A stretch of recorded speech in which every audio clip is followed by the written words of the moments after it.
Norman had nothing to do with Sanford and Son. This is Norman Lear. He was never there. Bud Yorkin was the partner that was responsible for Sanford and Son. And Red got mad at him too. And he would not allow anybody from Tandem, which was Norman Lear's company with Bud Yorkin. He wouldn't allow anybody on the set. So that made it difficult to run a show. So Norman called and said, you guys, you get along with everybody. Do you think you can get along with Red Fox? And we said, sure, well, his job's a job, you know. So that's how we got the job with Red. Red, at the time, was having a big network problem. He wanted a raise. He wanted as much as they were paid on All in the Family.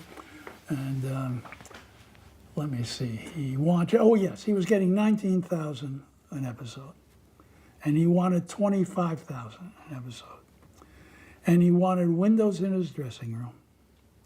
And he wanted to be paid before every performance.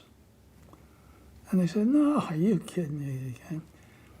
And all that came from his days on the Chitlin circuit, where often you didn't get paid after doing your act. And so he always insisted on being paid first.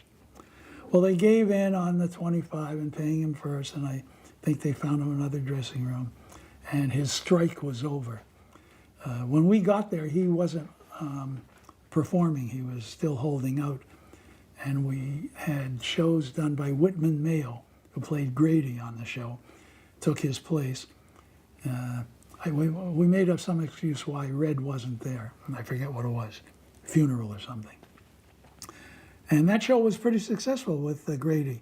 The ratings were held up, but when Red came back, the show became a hit again.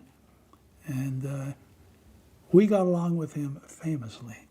He was very protective of us, the two white Jewish guys writing a black show, coming under criticism by the Beverly Hills NAACP for being white and Jewish.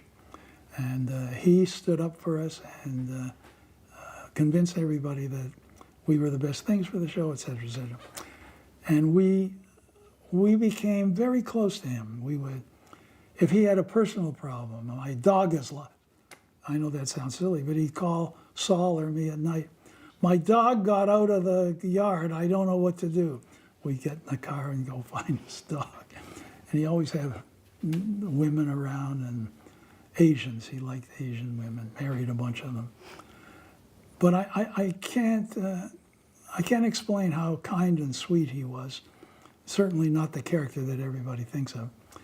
And he was much younger than everybody. He was only in his 50s, I think, at the time. But the show was terrific. I enjoyed every minute of it. And that's how we got Sanford. And he went to ABC after that. Did you and Saul hire writers for that show as well?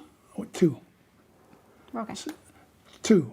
Alan Eisenstock and Larry Mintz. Or Alan Mintz and Larry Eisenstock. Something like two young guys, very good. And they were on staff. And that was it. The four of us did all the shows. That was the Gary Shandling story. When he passed away, all the things that he started on Sanford and Son. And he did. He came in with a script, and he did a couple of them for us. And he was quite talented, very good. Not an experienced writer. He was very young at the time. But we had good writers and outside writers. Eisenstock and Mintz wrote a bunch. We wrote a ton of them, and the four of us rewrote all of them. DeMond was a troublemaker. In terms, by that I mean, he enjoyed getting Red upset at little things because he thought that was a big joke. And but Red handled him very well. But I loved Red Fox and LaWanda Page and Don Bexley, who played Bubba, I think. Yep. I think.